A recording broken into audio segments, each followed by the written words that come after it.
Good afternoon, and thanks for joining us. Lightning, tennis ball-sized hail, and strong winds and a potential funnel cloud were reported in the province last night. This was the view of the storm from Saskatoon. A meteorologist with Environment Canada says the storm formed west of the Battlefords late yesterday afternoon and tracked down the Yellowhead Highway. Environment Canada says tennis ball-sized hail was reported in the Radisson area, with some reports of hail cracking windshields. The weather agency is also investigating a potential tornado between Cudworth and Meadow Lake. It notes this storm system was intense. This thunderstorm in particular was a supercell thunderstorm. This is the most powerful type of thunderstorm. Not uncommon to see these storms in the summertime in Saskatchewan, but the one last evening was particularly intense. He says the Battlefords recorded wind gusts of up to 129 kilometers an hour.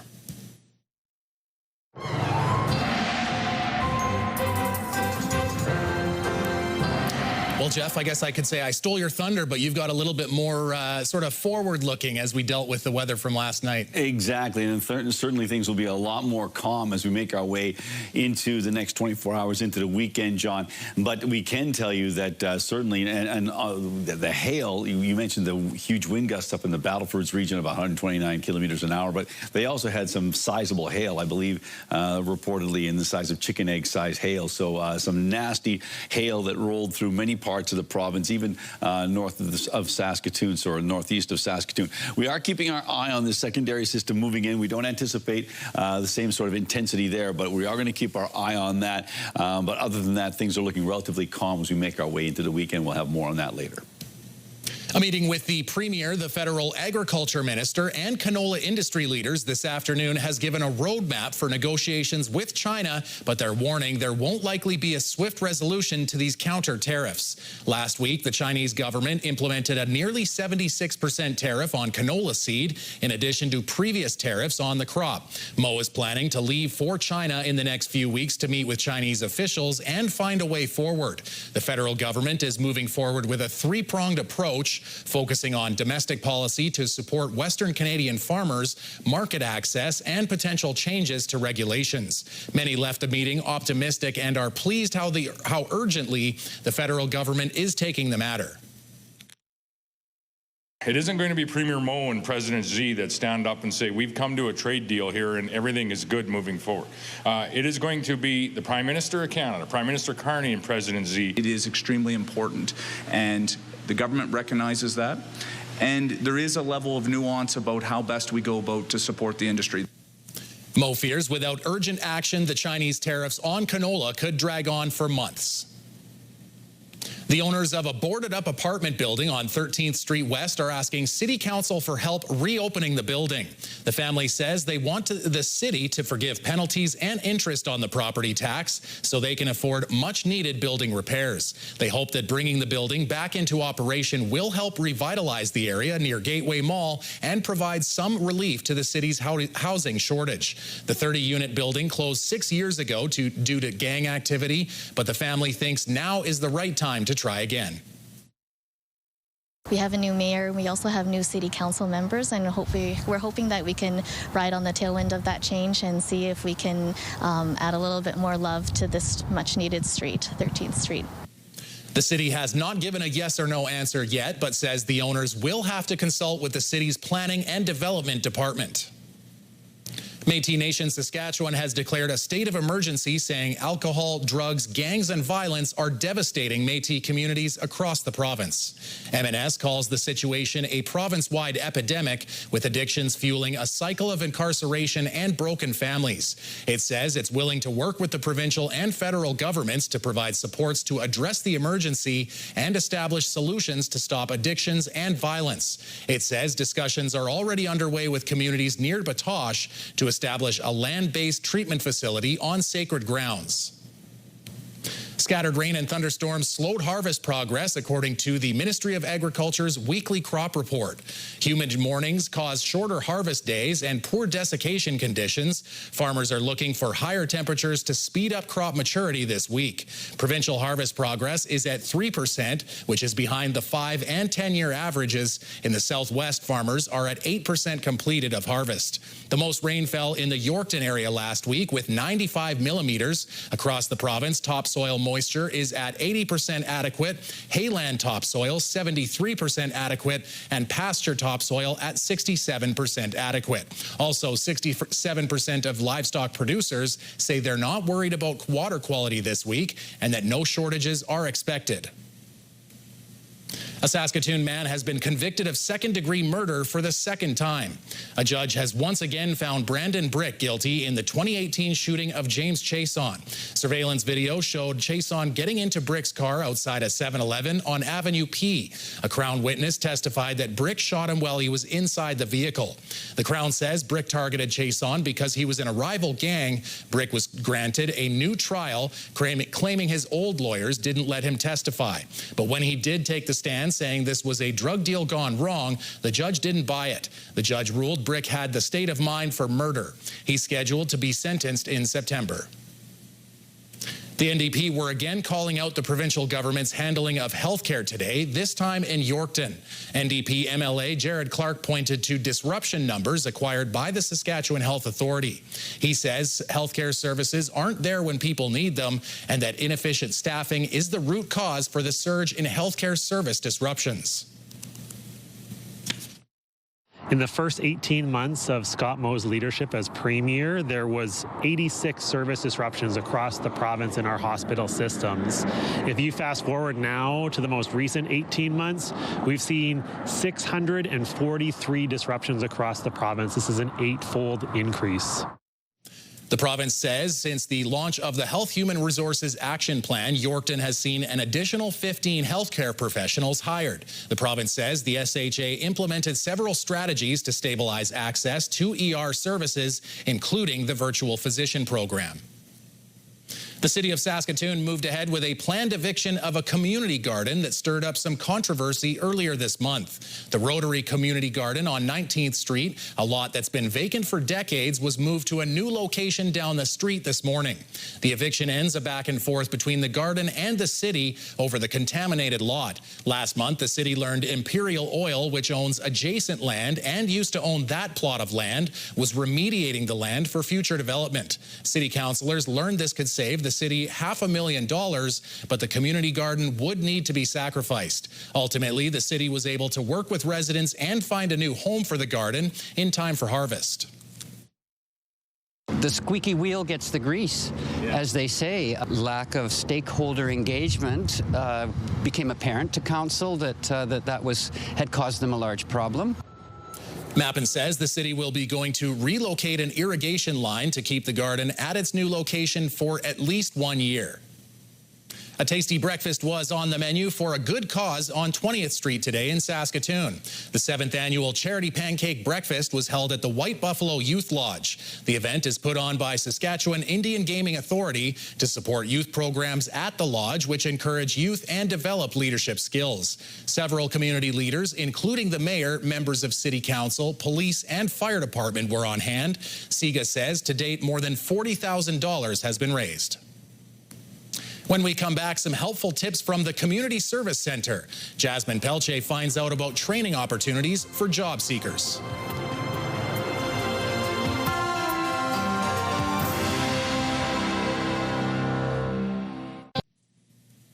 The Community Service Center has some free training coming up in the next few weeks to teach people how to showcase their skills when applying for jobs. Jasmine Pelche finds out more. The Community Service Center is going to be providing some training for people who are maybe looking for employment. What's one of the main programs that you guys have here? Well, on a day-to-day basis, we run vocational counseling. That's a one-on-one personalized service where people can meet with their counselor. It just becomes a service that allows each client to connect with someone and face their individual barriers that might be blocking them from having success finding employment. So those counselors will help with resumes, cover letters, interview skills, whatever the client might need to to make them more successful. How does a client sign up for that?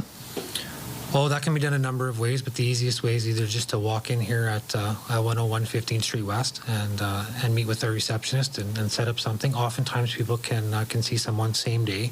So if you're on the job search and get down here and meet us where we're at, I guess, and we can meet you where you're at. Appointments can also be booked on the phone at our main reception, 306-953-4460. Are there any new programs coming up that you might not have tried out before? Yeah, we do have a couple exciting things. A few small programs that are going to run for just 4 days. So the commitment is low, but I think the impact is high. Some of the goals for these programs include just building self-confidence and allowing people to have a plan. Oftentimes when it comes to job search, the missing factor is having a good plan that can be executed day by day. So we have a branding and marketing workshop coming up on starting on August 27th. And that has 2 days of resume writing, the resume, of course, being the most important part of the job hunt. And then a day of cover letter writing and another day of interview preparation. So that's something that, for a small commitment, 4 days, kind of a school day type, office day type of hours, and I think a lot of successes have come from that. There's room in that for 6 people, and folks sign up for that the same way as the individual counseling. Do you have any other programs for people who are trying to find some employment? Yeah, one of the programs that we've been running for a few years now is the Enhanced Career Bridging Program, and it's a little bit more intensive. It's a Monday to Friday program. It runs for 8 weeks in class. Really digs into what it means to be employed. Gives people a lot of tools in their own toolbox of how to find employment, how to keep employment, how to maintain employment, and it's a really excellent program. There's also some room on the back of that if folks don't have success during their job search piece to have a work placement through the center and through that program. So that's a little bit longer program. Our next intake on that will be starting October 7th. There's always opportunities for things like first aid CPR, food safe if you want to be in the restaurant and food industry, things like Serve It Right and Canicel, as well as opportunities within some of the healthcare things that are available out there. We really do kind of tailor the program, not so much specifically to a vocation, but rather to help the individuals meet their goals and whatever vocation they're interested in. So we've seen everything from healthcare to construction to providing labor to some professional careers. What is the cost for signing up for these programs? Everything that we've offered, all these programs that we've talked about to this point, there's no cost to the client at all. The only requirement is that they register with Immigration and Career Training, who's our funding partner, and that's simply done if you're a Saskatchewan resident and are legally entitled to work in Canada. So absolutely no cost. All those services are free to the individual. How can people find out more information about those services? Usually the best way, like I said, I think is to come either just pop by the center and talk to someone in person or on the phone. Also, Prince Albert Community Service Center has a website, so CSC. We might have to block that. I don't remember the website. Check out the website. We're also on Facebook, which is we have a lot. All our programs are always on there. So those are the best ways. Sounds like you're pretty accessible then as an organization. Yeah, absolutely. Well, thank you for having me here and explaining all those programs. Thanks. When we come back, Jeff will have a look at the weather, and later, back to school's the perfect time to check your eyesight.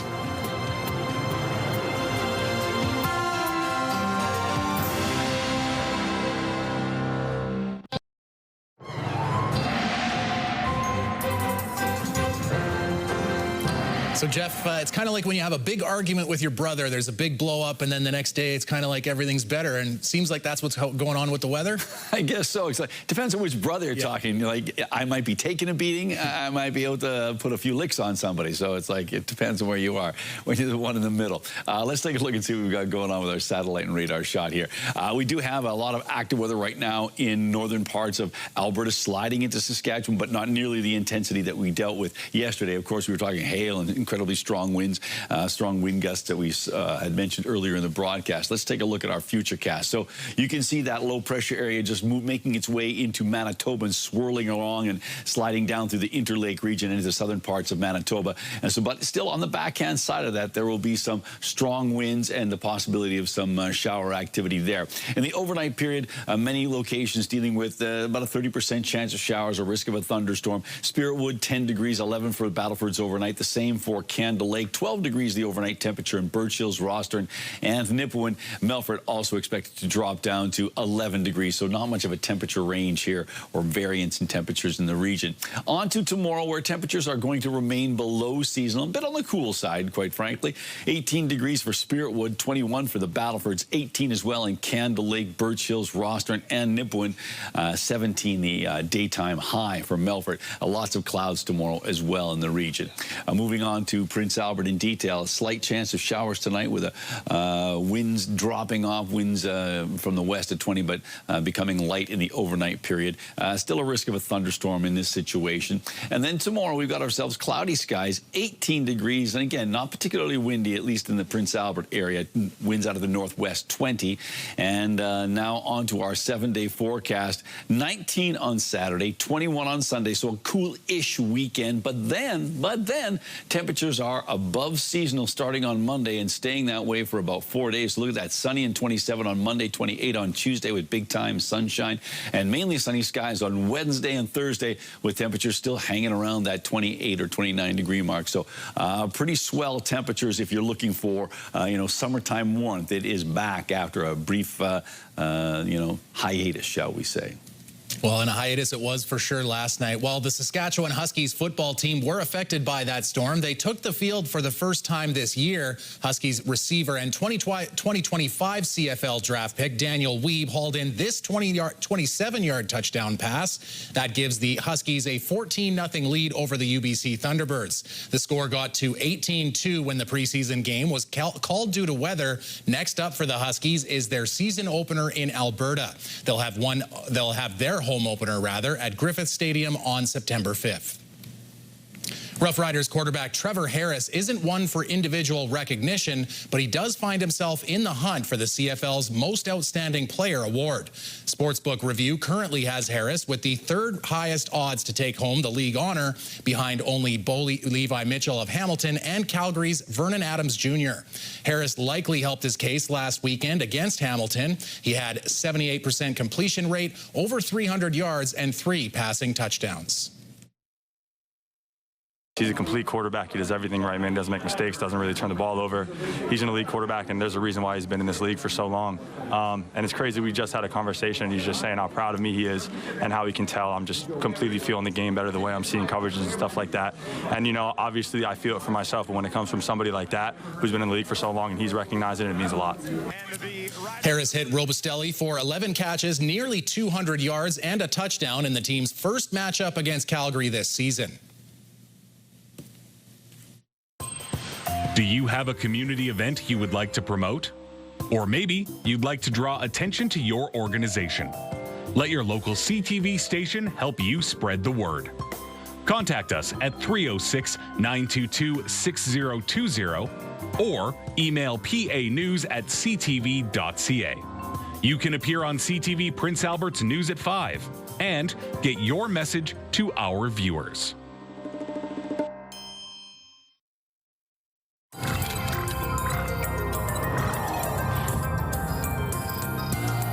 If your kids are getting ready for back to school, don't forget to check their eyes. Pauline Chan has more.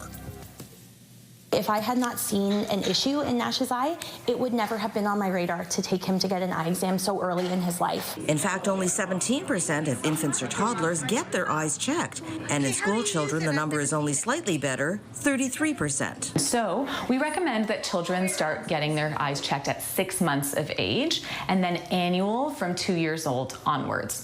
And in Ontario, OHIP covers eye exams for children 19 and under every year. And Dr. Shaina Nancy says back to school is the perfect time of year to get your kids' vision checked. There are very serious conditions like eye cancers, or there are sight-threatening conditions like strabismus, which is a wandering eye, or amblyopia, a lazy eye, when one eye doesn't see as well as the other. For Nash, it was a potentially life-saving checkup with an optometrist that allowed his parents to learn he had an eye cancer called retinoblastoma when he was just 5 months old. Detecting retinoblastoma used to be easier before smartphones came along and reduced the opportunities of seeing something called leukocoria. That's the distinctive eye reflection in photos caused by retinoblastoma. You can actually recreate that red reflex in the eye if you're using the video mode in a dark room with a forced flash. But Caitlin Winterink never saw leukocoria in Nash's initial photos, so the checkup was key. So I recommend that parents go to optom.on.ca, and that is a website where you can find an optometrist near you and just book an appointment. As for Nash, he was treated with chemotherapy and now gets frequent eye checks, but he's ready to start kindergarten in the fall. Pauline Chan, CTV News. Well, Jeff, maybe this kind of goes to the brothers fighting thing, but they say pets love unconditionally, but this clip might not support that claim.